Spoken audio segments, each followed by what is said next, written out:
ഇസ്രയേലിനെതിരെ യാതൊരു വിട്ടുവീഴ്ചയും പാടില്ലെന്ന മുന്നറിയിപ്പുമായി ഇറാന്റെ പരമോന്നത നേതാവ് ആയത്തുള്ള അലി ഖമീനി രാഷ്ട്രീയ സൈനിക തലങ്ങളിൽ വീണ്ടുവിചാരത്തിനോ വിട്ടുവീഴ്ചയ്ക്കോ മുതിരരുത് എന്നും വീഴ്ച വരുത്തുന്നത് ദൈവകോപത്തിന്റെ ഗണത്തിൽപ്പെടുമെന്നും ഖമീനി മുന്നറിയിപ്പ് നൽകി.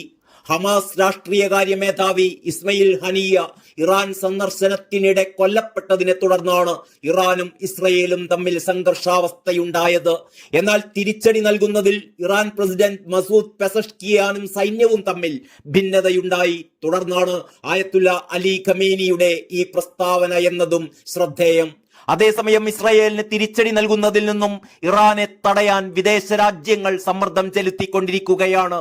തങ്ങളുടെ രാജ്യത്ത് സന്ദർശനം നടത്തുന്നതിനിടെ ഇസ്മയിൽ ഹനിയ കൊല്ലപ്പെട്ടത് ഇറാനെ ചൊടിപ്പിച്ചിരുന്നു.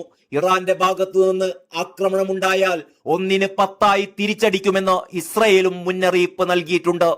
ഇറാൻ പ്രസിഡന്റ് മസൂദ് പെസഷ്കിയാന്റെ സത്യപ്രതിജ്ഞാ ചടങ്ങിൽ പങ്കെടുത്ത് മണിക്കൂറുകൾക്കകമാണ് ഇസ്മയിൽ ഹനിയ ആക്രമണത്തിൽ കൊല്ലപ്പെട്ടത്.